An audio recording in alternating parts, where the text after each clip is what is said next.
आज का ये वीडियो हमारा बहुत ही ज्यादा डरावनी कहानी के ऊपर आधारित है। दरअसल ये कहानी एक सच्ची घटना के ऊपर आधारित है और ये घटना जगन्नाथपुरी में घटी। जी हाँ, भगवान जगन्नाथ के शहर में एक ऐसी अजीबोगरीब डरावनी घटना है जिस घटना में एक आशिक का भूत अपनी प्रेमिका को लग गया था। प्रेमिका कहो या फिर कुछ भी कहना कहो, लेकिन भाई आप इस वीडियो के अंत तक जरूर बने रहो, तभी ये कहानी डिटेल में आपको समझ में आ पाएगी। दरअसल ये घटना अंकिता नाम की लड़की की एक कजन के साथ बीती। आज से कुछ साल पहले की बात है। अंकिता के कजिन, उसका परिवार एक छोटे से गांव में रहा करता था। उस छोटे से गांव में ज्यादा चीजों के साधन नहीं थे।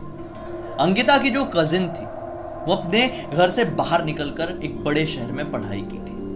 अब बात आई जॉब करने की, तो वो डिसाइड करती है कि यार मैं गांव में जाके तो अच्छी जॉब नहीं कर सकती। उसने पैथोलॉजी की पढ़ाई की थी।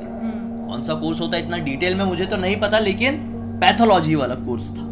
अब जॉब लगने वाली नौबत आती है भाई, तो एक बड़े शहर को पकड़ना था ना, तो ये डिसाइड करती है कि मैं पुरी में आकर रहूंगी। पुरी एक डेवलप्ड शहर, वहां पे ऐसी चीजों की जरूरत पड़ती रहती है।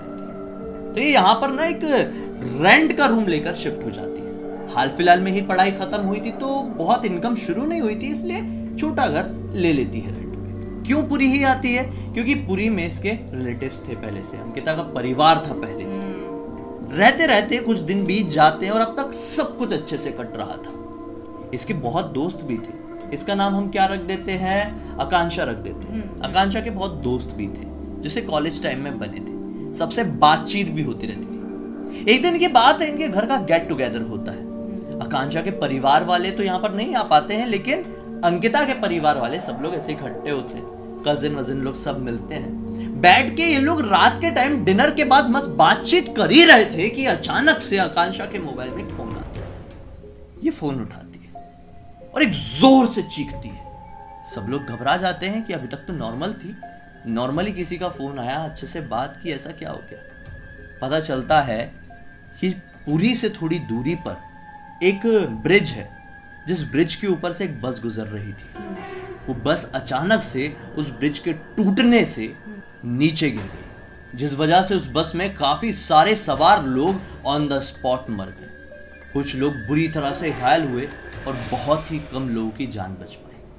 अब जो लोग मरे उनमें से एक आकांक्षा का बहुत अच्छा दोस्त भी शामिल था। वो ये सुनकर बहुत ज्यादा घबरा गई, टूट सी गई, क्योंकि उसकी जो मौत हुई थी वो इतनी ज्यादा डरावनी थी कि फोन में आकांक्षा को यह बताया गया था कि आप उसकी शक्ल भी नहीं देख पाओगे। दरअसल उसका जो सर था उसे पूरे 2 टुकड़े हो गए थे। बाप रे, फिर तो बहुत ही ज्यादा खौफनाक दिख रहा होगा। मतलब या जो भी बोलो, कोई भी इंसान, नॉर्मल इंसान देखे तो वो देख के वहीं पे बेहोश हो जाए। आकांक्षा ये सब सुनकर बर्दाश्त नहीं कर पाई और मानो कि बहुत ज्यादा शांत हो गई। उस रात को इनका गेट टुगेदर पूरी तरह से शांति से खत्म हुआ और अब वो गुमसुम ही रहने लगी थी। जैसे तैसे करके आने वाले और 12 दिन बीते और अब आई अमावस की रात। हरियाली अमावस की ये रात थी। इस दिन ना जाने कैसे आकांक्षा की बुरी तरह से तबीयत खराब हो गई। ये अकेली थी अपने रूम में, बहुत ज्यादा फीवर था। जैसे तैसे करके इसने फोन करके अंकिता के घर वालों को बताया। जैसे तैसे करके घर वाले पहुंचे रातों रात, दवाई हवाई दिए, इसे नॉर्मल करने की कोशिश की, लेकिन इसकी तबीयत ठीक नहीं। अब दिनों दिन आकांक्षा की तबीयत बिगड़ती जा रही थी। बड़े बड़े डॉक्टर से बड़े बड़े हॉस्पिटल में इसे दिखाया जा रहा था, लेकिन हालात में सुधार नहीं आ रहे थे। अब जैसे ही अगली अमावस की रात आई, उस रात को बहुत अजीब कुछ हुआ। आकांक्षा थोड़ी सी चलने फिरने लगी थी बेड से उठ के अंदर किचन की तरफ पानी लेने गई ही थी। घर वाले बाहर बैठे हुए थे। अचानक से कुछ गिरने की जोर से आवाज आई। सब लोग घबरा गए, आकांक्षा गिरी हुई है। भाग के गए, देखे तो क्या पाए, आकांक्षा की बॉडी पूरी तरह से अकड़ गई है। वो फिल्म आप लोगों ने देखे, एक्सोर्सिज्म ऑफ एमिली रोज? हाँ, जैसे इसकी ऐसे हाथ पैर पूरी हो जाते हैं। मतलब हाथ अकड़ गए हैं, बॉडी अकड़ गई और अजीब तरीके से मुड़ गए और मुंह भी बड़ी डरावनी तरीके से खुल गया है। इसके इस रूप को देखकर पूरे घर वाले घबरा गए। बोले हमारी बच्ची को हो क्या गया। उसे जैसे तैसे करके नॉर्मल किए। नॉर्मल हुई ना, तो अब नॉर्मल आवाज में बात नहीं कर रही थी, वो लड़कों जैसी आवाज में बड़ी अजीब और गरीब बात करने लगी। ये सेम टू सेम लड़कों जैसी आवाज थी। जैसे कोई पॉजेस होने के बाद बात करता है, शायद वैसे कर रही होगी। बिल्कुल, घर वाले ऑन द स्पॉट समझ गए कि हमारी बेटी पोजेस्ड है। अब क्या है कि घर वाले ना एक अंकल जी को जानते थे। ये अंकल जी कोई तांत्रिक बाबा नहीं थे, ये अंकल जी लोकनाथ जी के भक्त थे, एक तरीके से पुजारी थे। ये पूजा पाठ बहुत करते थे, इनको अनुष्ठान बहुत अच्छे से आते थे। तो अब उनके पास जाते हैं, पूछते हैं घर वाले कि भाई अब बता दो कि ऐसा क्यों हुआ है। तब वो अंकल जी बताते हैं या इसके पहचान में किसी की मौत हुई है कुछ टाइम पहले।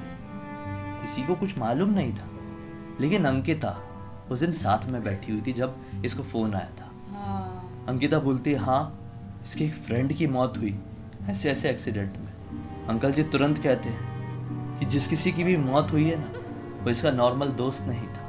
भले ही अपनी तरफ से उसे सिर्फ दोस्त समझती थी, लेकिन वो इंसान इससे मन ही मन प्यार करने लगा था। एक तरफा प्यार, ऐसा प्यार कि इस प्यार के लिए वो जान भी दे सकता था। वो बहुत जल्दी अपने प्यार का इजहार करने वाला था, लेकिन वो कर नहीं पाया। उसकी अधूरी ख्वाहिश के साथ उसकी अकाल दर्दनाक मौत हो गई। बस उसके बाद क्या था, उसकी आत्मा प्रेत योनि में चली गई। उस दिन इसकी मौत के बाद जैसे ही आकांक्षा ने उसे याद की, जोर से चिल्लाई, तो उसकी आत्मा ने समझी कि मुझे न्योता दिया जा रहा है, इनविटेशन दिया जा रहा है। बस उसकी आत्मा उसके पास भागी चली आई। इस तरह के प्रेत अगर किसी चीज को चाहते हैं तो अपने साथ ले जाने की पूरी कोशिश करते हैं। उस लड़के का प्रेत भी यही कोशिश कर रहा है। वो आकांक्षा के शरीर में प्रवेश कर चुका है और जितनी जल्दी हो सके वो इसके शरीर से इसकी आत्मा को अपनी दुनिया में हमेशा हमेशा के लिए कभी भी ले जा सकता है। और ये सारी की सारी घटना घटेगी एक अमावस की रात को ही। जितनी जल्दी हो सके अनुष्ठान शुरू करना होगा। अनुष्ठान शुरू किया गया।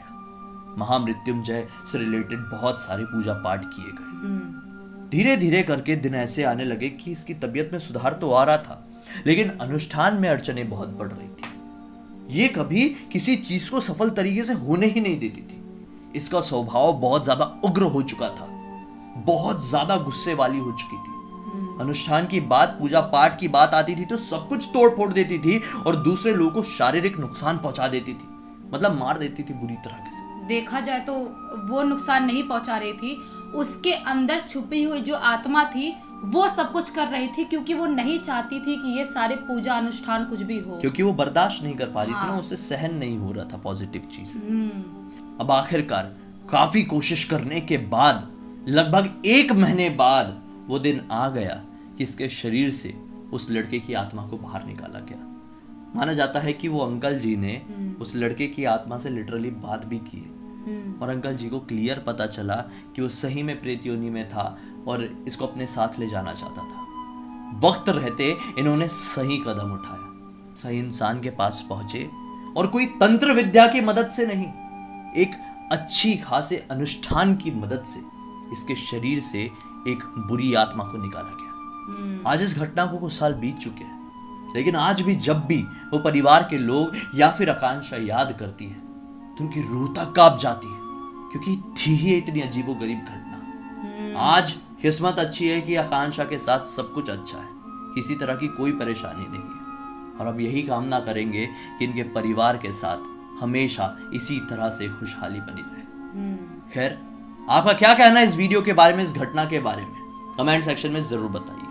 अब तक इस वीडियो को देखे तो लाइक जरूर कर देना, चैनल को सब्सक्राइब करके बेल आइकन दबा के ऑल के ऑप्शन में क्लिक कर देना, क्योंकि इसी तरह के हैरान कर देने वाले खौफनाक वीडियोस डेली आप लोगों के सामने लेके आते रहते हैं। इनसा की लिंक इस वीडियो के डिस्क्रिप्शन बॉक्स में मिल जाए, क्लिक करके डायरेक्टली वहां पर पहुंच जाना। और आप लोगों के पास भी इसी भी तरह की कोई भी कहानी या टॉपिक है तो लिख भेजना, हो सकता है हमारा अगला वीडियो आप लोगों की कहानी या टॉपिक के साथ ही बन रहा हो। चलिए कल फिर से मिलते हैं, तब तक के लिए बहुत बहुत धन्यवाद। आपका दिन शुभ हो।